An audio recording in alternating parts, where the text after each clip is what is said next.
Welcome to Colonie TV, the governmental educational channel for the town of Colonie.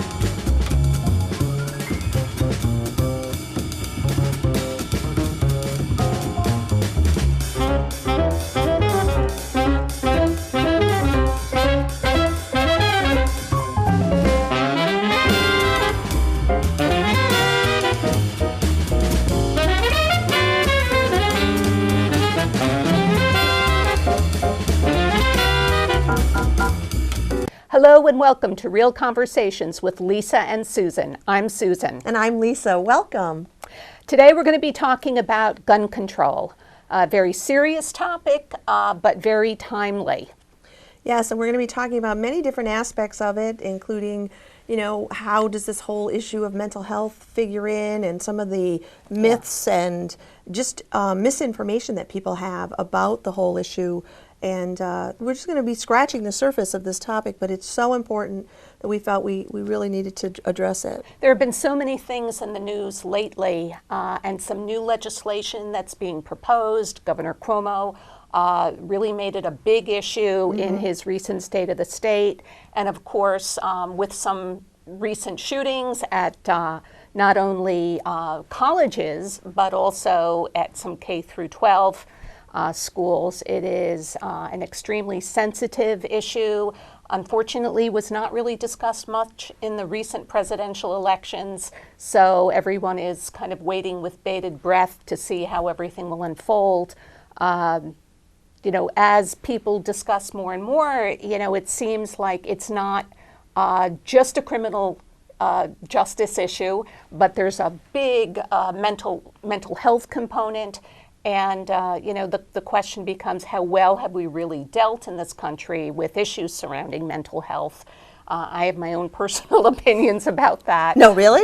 You? Come on. We've talked about this before.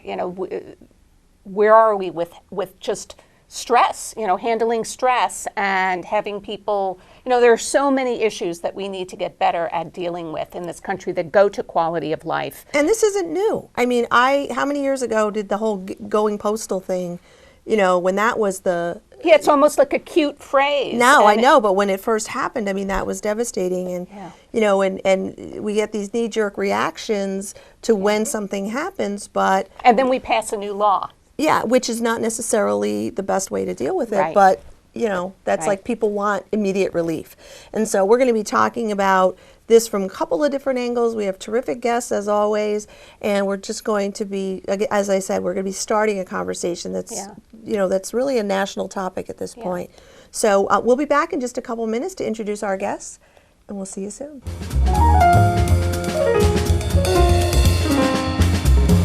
Welcome back to Real Conversations with Lisa and Susan. As we said, we're doing a show today on a very, very hot topic of gun control, and in particular, the whole issue of gun control and mental illness and mental health, and how it's been connected in the media and connected in these laws that have been passed, and what really does it all mean. So we're really excited to have our terrific guests today. First, we have with us Harry Buffardi, who is the former Schenectady County Sheriff, and currently is the Professor of Criminal Justice. So welcome. Thank you for being here. Thank you for having me. And we also have with us John Richter, who is the Director of Public Policy at the Mental Health Association in New York State. And again, gentlemen, thank you so much for being here. Thank you for having me. I'm going to start with you, Harry, and if you could just tell us a little bit about yourself, a little bit about your background, and why this topic is important to you, and what, just my background largely is as a practitioner in the criminal justice field. I had a 36-year career in law enforcement. I worked my way from the very bottom to the top of my career field within the department that I work for. So I've had hands-on touch for criminal justice components in a real live working nature. You were sheriff. I was sheriff the last 10 Elected years sheriff, of my right. sheriff the last 10 years of my career. But during the course of my career, I worked as a road deputy. I was a correction officer. I worked undercover for DEA for 5 years. So I've had a pretty broad Wow. background and experience within the field as being a practitioner. Currently, I'm an educator. I'm a full-time professor at Schenectady County Community College, so I have an academic perspective along this way as well. Certainly, I think there's important components of both. I certainly try and develop that within my college courses to Yes. talk about the academics and real-life perspective, Yeah. or at least as I've seen it through my eyes. Yeah, So- it's great. I'm really anxious to get your experiences, and you've had such a wide variety of experience. I'm really interested to hear about that. But let's go and just talk about you a little bit and tell us. Yeah, again, I'm John Richter. I'm the Director of Public Policy at the Mental Health Association in New York State. I've been involved in public policy for about 20 years now. In the last 5 years at the Mental Health Association, and the Mental Health Association is a 501c3 nonprofit organization. We represent 31 affiliate MHAs throughout the state, serving people in 50 counties. Wow. Providing various mental health services at that level. We also do some advocacy work in Albany. We lobby on behalf of people in New York State who have mental health issues and concerns, and we lobby for their best interest. And we've been following this issue that we were talking about today for since it happened. And you mentioned that it is a mental health issue. There's some parts of that we would take exception to. Me too. And then we have concerns that that the issues of mental health have even been dragged into this debate. I'm sure we'll talk some about. Well, that's really today. my first question to you both is, why is gun control and mental health even in the same sentence? On one hand, it seems like two different issues, but it seems like, especially since the more recent shootings that happened in December of 2012 at the elementary school, and since then, it seems like those two topics are completely linked. And I really want to hear from you, like, why is that, and should it be, and like that. Well, I don't think we can exclude it. I mean, certainly we've seen behaviors of people that are just so unspeakable that we can't determine it to be anything else other than to be a mental health issue. I mean, certainly that's not rational behavior. I think the layperson would say the guy had to be crazy, right? Yes. I think a lot of people Yes. hearing news reports, that's the first thing that they would say. And I don't think you can separate that out, but to make it all one item is a little bit difficult. To marry the two together and make it one item, I think it's Yeah. maybe an overreach, but nonetheless, it's behavior that we have to try and correct, improve upon, and certainly try and provide the safety for people. I mean, can you really explore what's behind?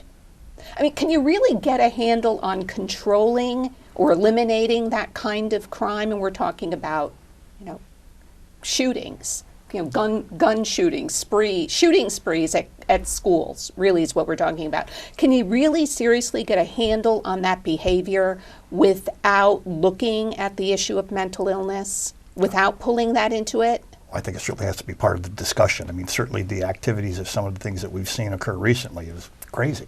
I mean, you can't define it as any other way. A rational person wouldn't say it was anything other than aberrant in society. But nonetheless, by defining that behavior does not necessarily eliminate that behavior, or trying to restrict certain behaviors is not going to eliminate it. Certainly prohibition has been a part of our culture from a legal perspective for years. It's never totally worked. In some ways it creates more crime. Yes. Yeah, So right. these issues, there's not a simple fix to a very complex issue that we have. Yeah, go ahead, John. Yeah, and I think that one of the reasons why we jump to the conclusion, or we accept the idea that mental health ought to be part of the discussion, is because whenever we see a shooting like this, or a violent act, a rampage type like this, lo and behold, the person does have some mental health issues going on. However, that's sort of like saying that, when people who rob banks generally need the money, we don't jump to the conclusion that all poor people are potential bank robbers. The fact of the matter is that it's very hard all the science supports the idea that it's very hard to predict whether or not a person with mental illness is going to commit a violent act, any more than than anybody else that's not mentally ill is going to commit a violent act. In fact, it's much more likely that a person with a substance abuse disorder is going to commit a violent act, Yes. and that's a strong predictor. Whereas being having some kind of mental illness, and I think as we talk, we need to qualify what we mean by that, because that term is being bandied about in such a broad way, and it can include anybody technically who has an anxiety disorder or depression, right up to somebody who has full-blown psychosis. So, Yeah, like somebody who has OCD, obsessive compulsive disorder, or something like that, which is an anxiety disorder, which is there's not really a propensity at all towards violence in my limited background as that I worked with people with as a counselor and a social worker. And yet, again, like you say, it's all lumped into one thing. And I think that's one of the things that needs to get sort of parsed out, is mental illness is not one thing. Well, I think if nothing else, occasions like this, I mean, I always try to look, okay, what can we take away that is good, that will advance us as a society? And if it does nothing more than allow people to discuss mental health, and in an intelligent way, and to give it some recognition as this is something that we really need to put resources behind. We need to take it seriously, and not that I'm suggesting that suddenly everyone with mental illness is now suspect of being a potential criminal, because that never even crossed my mind until you just brought it up as an issue. I mean, I personally haven't heard anyone say anything like that. we would agree that anytime there's an opportunity to have a discussion and bring issues of mental health out in the open is a good thing. Unfortunately, a lot of times we have the spotlight when something like this happens, Right. when Yeah, something bad that's true. happens. If it'll advance the discussion, that's great, but we already have a public perception that's a misperception that has to do with the idea that people who are mentally ill are somehow are the people who are at fault in these situations, or that they have a higher proclivity to commit a violent crime or something of that nature. So we're happy to be able to talk about the issues. We wish we could have talked about the issues more before some knee-jerk legislation was passed, Yeah. but we really didn't have that chance for that dialogue. One thing I wanted to bring up, because I haven't heard a lot of this in the media, and Harry, maybe you can comment on it. Violent video games. Kids, even the most innocent of children, they play violent video games. They're kind of, I think young people generally are already, they're just learning cause and effect. I mean, that's just part of maturity growth, to learn that if you do X, Y is going to show up. So if you couple that undeveloped sense of cause and effect with enjoying violent video games, isn't that kind of a lethal combination? Well, I think there's a number of things that are lethal combinations. I think the first predictor of crime is age. Younger people tend to do more aberrant things than older people do. Younger people tend to play video games. They enjoy violence. They enjoy active sports. Male children tend to do it to a greater degree than female children do. These are all predictors of potentially what crime could be, but it's certainly not an answer for what crime will be. If you have some young male that plays a violent video game and watches violent sports and is a practitioner of violent sports, does not necessarily mean they're going to become a criminal. It certainly may be tendencies that have to be controlled, and certainly they have to understand, but it's not an automatic to that. Certainly there's such a wide variety of behaviors that could lead to things. I think it's really kind of impossible to single it out. Violent video games of themselves is not necessarily a large predictor of potential crime. Yeah, that's actually, I was reading about that in and of itself, it's not one Yes. thing. And I think, you were talking about cause and effect. I think that's one of the things that needs to get addressed, is that we have, when something bad happens, whether it's the Sandy Hook case or the Webster, or the shooting or whatever, it's like we want an answer. We don't want it to happen to us. So we want something. We want some answer that's going to, prevent this from happening. And so we look for these simple cause and effects.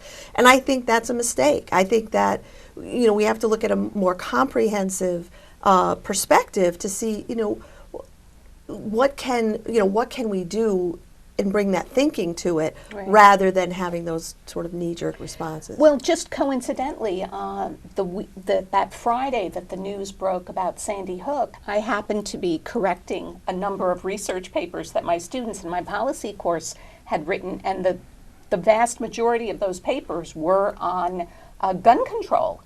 And so all of the and I make them do a lot of research.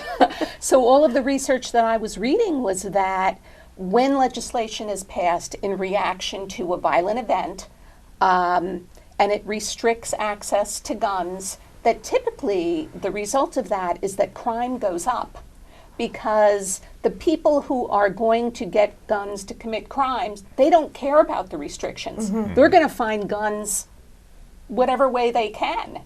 They're not following the rules, whereas the people who are law-abiding citizens are following the rules and they're not getting guns, so they're more likely to be victims. And lo and behold, the research that my students did, bore that out. So, Classically, prohibition has never reduced crime.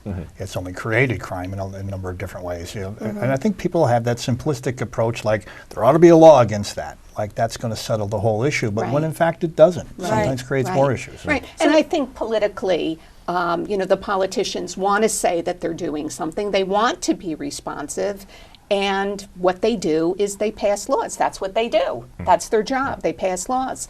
Because we, in our show, and we're in the 5th season now of our show, we've talked a lot about issues, societal stressors. And, there's got to be some kind of result from increased societal pressures. It's going to come out somehow, some way. I don't know if it comes out in more of these, rampages. I don't know if that's one of the, the consequences of increased societal stressors, like, long-term recession and domestic violence and things like that we've covered in the show. Maybe these shooting rampages is something that would naturally occur as a result of it. I don't know. Well, I think Harry was right when he said, it's sort of a multivariate. It's a concomitance of a lot of different factors. And when you're looking at the predictive nature of these behaviors in terms of what they can tell you about someone, will they become violent or not, it's when you start adding things together. Perhaps maybe there is a mental health issue involved. There may be substance abuse involved. There may be violent video games involved. It may be a young white male, or it may be pent-up rage. All of these things are happening at once. And when you put those things together, now the predictive validity goes up higher. But when you take any one by itself, except for perhaps substance abuse, if you just take mental illness by itself, its predictive validity is it's about 4%, whereas with a person with a substance abuse disorder, it's up about a third. Yeah. So, really that's why I say we're looking at, not that mental health shouldn't be part of the discussion, but we're really looking at that too quickly as a scapegoat and too quickly as a solution. Handguns in this country by people who are presumably not mentally ill kill a host of more people than people who die in these sort of anomalies, these rampage events. The other thing that makes it difficult to study them is because things like what happened in Newtown, what happened in Columbine, what's happened throughout history in here and there, they're so few that it makes any kind of real scientific study very difficult. And there's only so much you can glean from those isolated incidents. But I think most importantly, and I think that's what you're saying, Susan, is the dialogue has to happen, and we need to be having that dialogue, and we need to be placing these preventive measures in place based on science instead of public sentiment, or what plays well to the public, and for political expediency. Yeah. Harry, in your field, in the criminal justice field, I mean, what are you saying about some of the issues that we've been talking about? I mean, what are you saying in your field about mental health, about societal stressors, things like that? What role do they play in gun violence? I think there's a combination of issues. And when we talk about mental health related issues and issues of that sort, we talk about MICAs, the acronym mentally ill, chemically addicted. I've seen a number of people in the system that have multiple forms of mental illness and multiple forms of addiction. That's a pretty dangerous quantity of things to have mixed in a cocktail. Yeah. I'm not saying it would lead to rampage shooting, but it would certainly lead itself towards crime. Certainly these are difficult issues to deal with. I have found it just incredible in the, I know I've been in the business a long time, for about 40 years now, but in the whole scheme of things, historically, it's not a different era. The way we've adjusted to this. When I first came into the field in the 1970s, we talked about homicides as being the big thing. Now we talk about serial killers and mass killers and rampage killers. We don't talk about weapons any longer, we talk about weapons of mass destruction. Everything has kicked itself up to a larger degree that we seem to be desensitized to, and seem to accept that until something awful happens and then we revisit it again.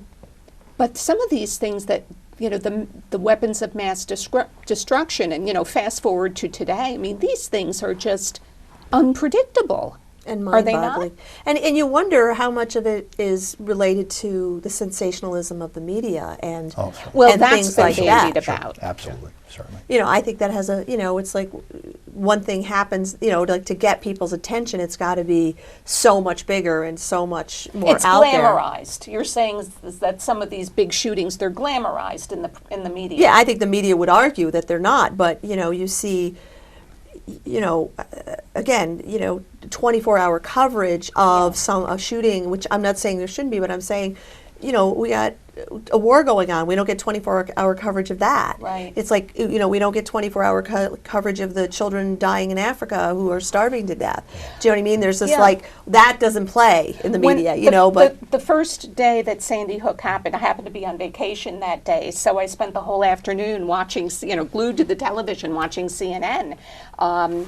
And I heard one reporter say something that I thought was very responsible, because she spoke to that issue. She said, I'm not going to be using the shooter's name because it's been reported, or some research has shown, that one of the reasons why people may be doing this is because they want their name to go. They want to go down in infamy. They want their name to be all over the press. She said, so as journalists, we should be responsible and just eliminate the name, so at least the person can't get that satisfaction, and we eliminate one of the motivators. I think there are some other things in the Sandy Hook that were responsible and certainly brought out some issues as far as I was concerned. I observed the behavior of educators and school administrators to be such a professional basis and bravery and honor and valor that we would expect of police officers or military people.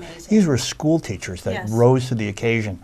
That I was particularly moved by that. I was too, and I agree with you on that. We're actually getting pretty close to the end of the show, and I want to make sure that we at least talk about what should we do. We talked a lot about what's wrong, but I want to spend some time at least talking about. And there is some legislation pending.